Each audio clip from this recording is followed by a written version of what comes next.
Have you ever seen someone push a dangerous person too far? When enemies mistake patience for weakness and kindness for vulnerability, this is the story of rival gangs who used an innocent woman as bait, not realizing they were signing their own death warrants because the man who loved her had been holding back his true nature, waiting for someone to give him a reason to unleash it. Tiana Brooks wiped down the last hospital bed in the ICU, exhausted after a 12-hour shift.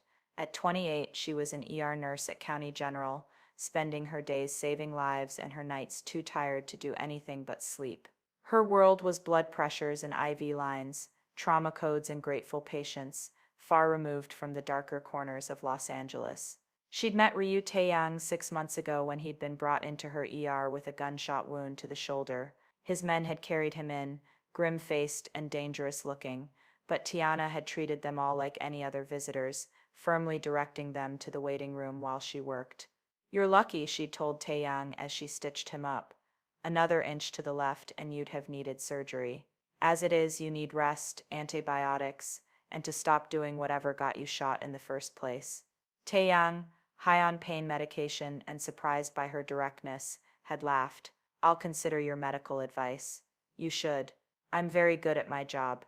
He'd come back 2 weeks later for a follow-up, then asked her to coffee, then dinner. Tiana had been hesitant. His expensive clothes and the way his business associates watched him with deference suggested he wasn't an ordinary businessman. But Taeyang had been honest from the start. "I run an organization," he'd told her on their third date. "Not entirely legal, but not as evil as the movies make it seem. I inherited it from my father. It's complicated." "How complicated?" "The kind where I can't promise you a normal life, but I can promise you honesty, protection, and that I'll never bring my world to your doorstep." Tiana had weighed her options. She'd dated plenty of normal men who'd lied, cheated, or disappeared. Taeyang was dangerous, yes, but he was also direct, respectful, and made her feel seen in ways no one else had. "Okay," she'd said. "Let's see where this goes." 6 months later, she was deeply in love with a Korean Mafia boss. Taeyang kept his promise. His world stayed separate from hers. She worked at the hospital, lived in her modest apartment, maintained her normal life. He visited when he could, always with flowers, always making time despite his demanding schedule. Tonight, as Tiana left the hospital at midnight, she was thinking about their upcoming weekend plans. A quiet dinner, nothing fancy. She didn't notice the white van following her to the parking garage, didn't see the three men waiting by her car until it was too late. "Tiana Brooks," one of them asked. Her nursing instincts kicked in first. "Are you injured? Do you need help? We need you to come with us. Boss wants to have a conversation about your boyfriend." Tiana's blood went cold. "I'm not going anywhere with you." Wasn't a request. The man pulled out his phone and showed her a photo. Taeyang captured through a telephoto lens, outside his office. "He cares about you, which makes you valuable. Get in the van or we make this difficult." Tiana looked around the empty parking garage. She could scream, run, fight, but three men against one exhausted nurse didn't favor her odds. "If you hurt me, he'll destroy you." "That's what we're counting on, sweetheart. Now get in." They took her to a warehouse in an industrial area east of downtown. The men weren't unnecessarily rough.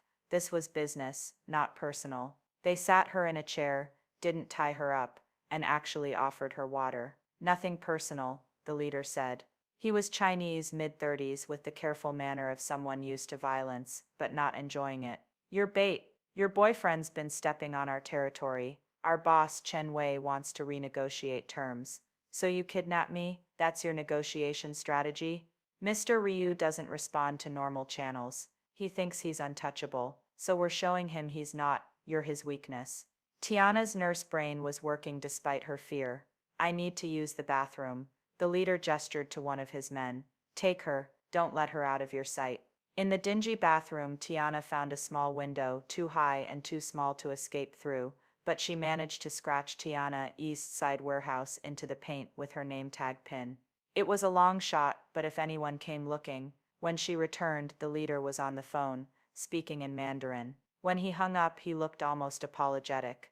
"Your boyfriend's been notified. He has 12 hours to meet our terms or we start sending him pieces of you. Nothing personal. You keep saying that." but it feels pretty personal from where I'm sitting. You're a nurse, right? You save lives every day, then you understand business. Sometimes sacrifices are necessary for the greater good. He sat across from her. Chen Wei doesn't want to kill you. He wants leverage. If Ryu agrees to terms, you go home safe. Everyone wins. Except Taeyang gives up his territory. Small price for your life, no? Tiana met his eyes. You don't know him very well. He doesn't respond well to threats. And using me as bait, that's not creating leverage. That's signing your death warrants.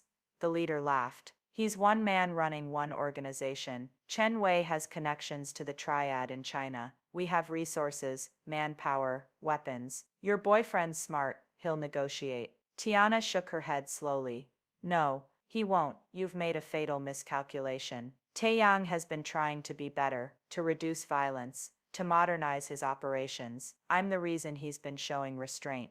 And you just took me. Do you understand what that means? It means he'll negotiate to get you back. It means you've removed his reason for restraint. He's about to show you who he really is, and it's not the civilized businessman you've been dealing with.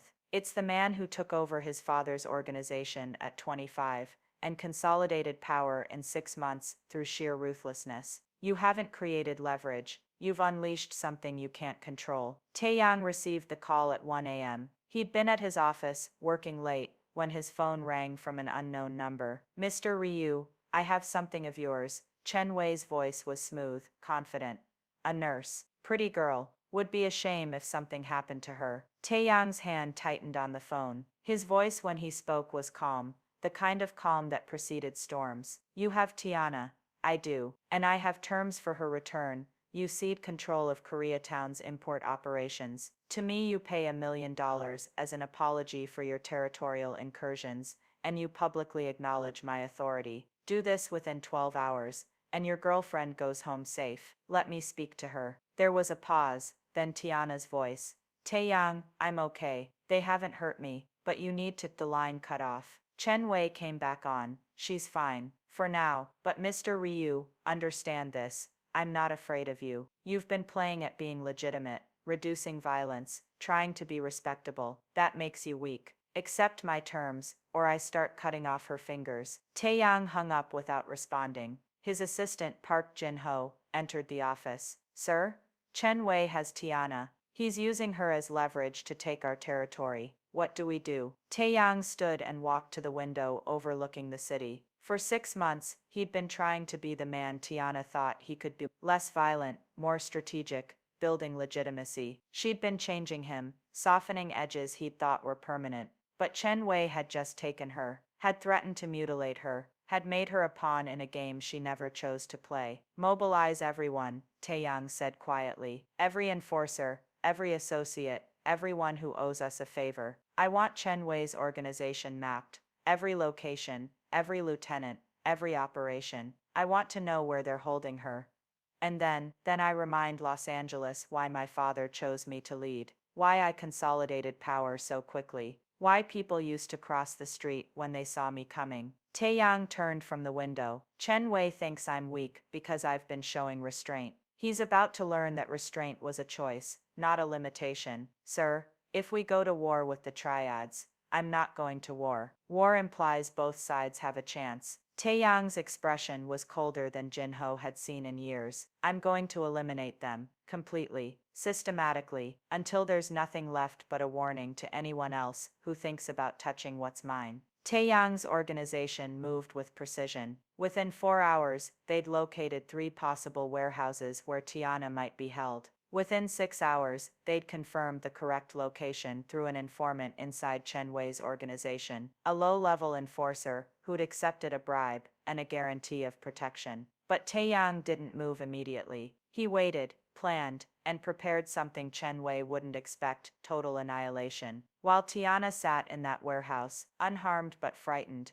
Taeyang orchestrated a simultaneous strike against every major holding Chen Wei controlled. At exactly 4 a.m., coordinated teams hit 7 locations: 3 drug processing facilities, 2 gambling dens, a weapons warehouse, and Chen Wei's personal residence. The operations were brutal and efficient. Taeyang had given explicit orders: anyone who resisted would be eliminated. Anyone who surrendered would be spared, but would lose everything. By dawn, Chen Wei's organization was crippled, millions in drugs and weapons seized or destroyed, lieutenants arrested or disappeared, operations shut down. Chen Wei received the news while still at his estate. His face paled as report after report came in. Operations destroyed, men captured, resources gone. He's insane, Chen Wei said to his remaining lieutenants. He's risking war with the entire Triad network. He's already at war, his second-in-command replied, and he's winning. Sir, we need to release the girl and negotiate.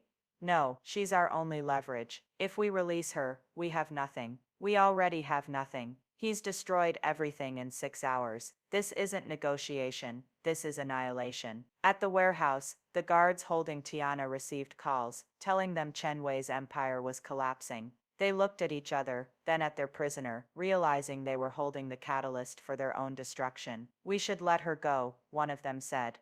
And tell Chen what? That we gave up his only leverage. His leverage is the reason Ryu just destroyed our entire organization. Every minute we hold her, he'll take more from us. Taeyang didn't wait for them to decide. At 8 a.m., 4 hours before Chen Wei's deadline, he arrived at the warehouse with 30 men. They didn't bother with stealth. The front doors were breached with explosive charges. The guards, already demoralized by the night's events, surrendered immediately. Taeyang walked through the warehouse like an avenging angel, his men securing every room until he found Tiana sitting in that chair, unharmed but clearly shaken. Are you hurt? His voice was gentle with her, despite the violence he'd just orchestrated. No, they didn't hurt me. Tiana stood and walked to him. But Taeyang, what did you do? What I had to. I heard explosions, gunfire. They kept getting calls. I destroyed Chen Wei's organization, every operation, every asset, every source of power. He took you, so I took everything from him. Tiana saw something in his eyes she hadn't seen before, the cold ruthlessness that he'd been hiding from her for 6 months. How many people died? Does it matter? Yes, it matters to me. Taeyang was quiet for a moment. Fewer than you'd think. Most surrendered, but some resisted. And I couldn't risk them hurting you. So, he didn't finish the sentence. Tiana touched his face. You did this for me. I did this because of you. There's a difference. Chen Wei threatening you didn't just cross a line. It removed the reason I'd drawn that line in the first place. You've been my conscience, Tiana. My reason for trying to be better. Take that away, and I'm back to being what I was, what I still am underneath. And what's that? Dangerous, ruthless, someone who will burn down the entire city to protect what's his. As they left the warehouse, Taeyang made one more call to Chen Wei directly. Your organization is gone, Taeyang said.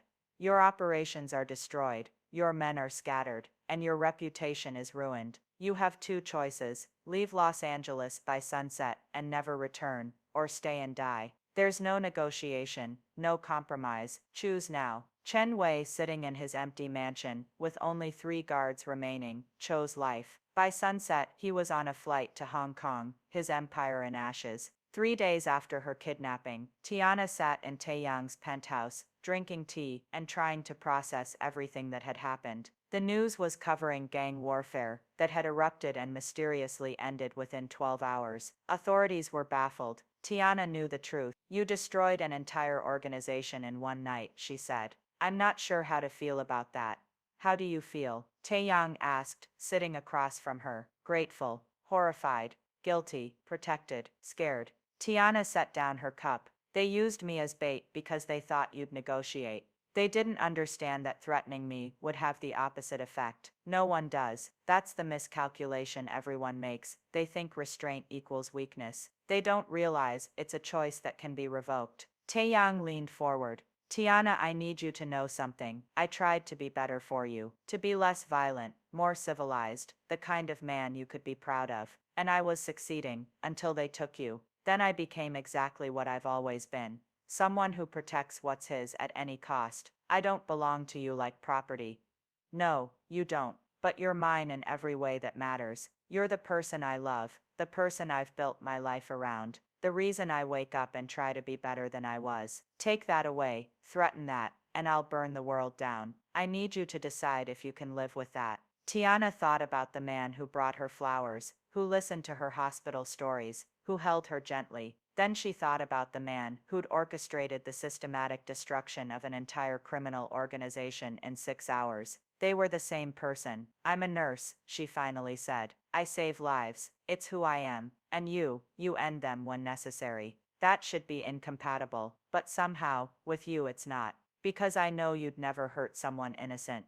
You only unleash that violence when someone forces your hand. Does that make it acceptable? It makes it understandable. Acceptable is harder." Tiana moved to sit beside him. "Taeyang, I can't change who you are. I've learned that, but I can influence how you choose to be that person. You showed restraint for 6 months because of me. Chen Wei removing me removed that restraint, but it doesn't have to stay removed." "What are you saying?" "I'm saying I'm not going anywhere. But you have to keep trying to be better. Keep choosing negotiation over violence when possible. Keep moving toward legitimacy. Because if you don't, if you stay in this vengeful, destructive place, you'll lose yourself. And I'll lose the man I fell in love with." Taeyang pulled her close. "They used you as bait, and I chose revenge. Complete, total, absolute revenge. Does that scare you?" "Yes, but it also shows me how much I matter to you. Just promise me you'll try to be the better version of yourself. The one who saves violence as a last resort, not a first response. I promise. Though anyone who threatens you again will learn the same lesson Chen Wei did." "I can accept that," Tiana said softly. "As long as we're clear, you're my partner, not my owner. I'm with you by choice, and I expect you to respect that choice by continuing to grow." 6 months later, Taeyang had successfully absorbed much of Chen Wei's former territory, not through violence, but through strategic partnerships with the Chinese community leaders who'd been exploited under Chen's rule. He'd become known for the way he'd destroyed Chen Wei, swift, complete, and ultimately merciful to those who hadn't resisted. And Tiana continued nursing, continued saving lives, continued being the conscience that guided him toward being more than just his worst instincts. When people asked Taeyang about the incident, he'd simply say, "They made a miscalculation. They thought Tiana was my weakness. She's not, she's my strength." But threatening her reminded everyone why it's dangerous to push me too far. Some lessons need to be taught definitively. And in the darkness of their shared bedroom, when nightmares about that warehouse woke Tiana, Taeyang would hold her and whisper, "Never again. I promise you, never again will anyone use you as leverage. Not while I'm alive." It was both a comfort and a warning. And Tiana accepted both, because loving a dangerous man meant accepting all of who he was. The gentleman and the monster, the man who brought flowers, and the man who destroyed empires. Both were real, both were him, and both were hers. Have you ever seen someone weaponize a person's love against them? Or witness the moment when patience transforms into fury because someone crossed an uncrossable line? These moments reveal who people truly are, not in their calm moments, but when what they love most is threatened. Taeyang's story reminds us that kindness isn't weakness, restraint isn't inability, and the quietest people can be the most dangerous when properly motivated. What's your line? What would transform you from reasonable to relentless? Share your thoughts, because we all have that breaking point where we'd risk everything for what matters most.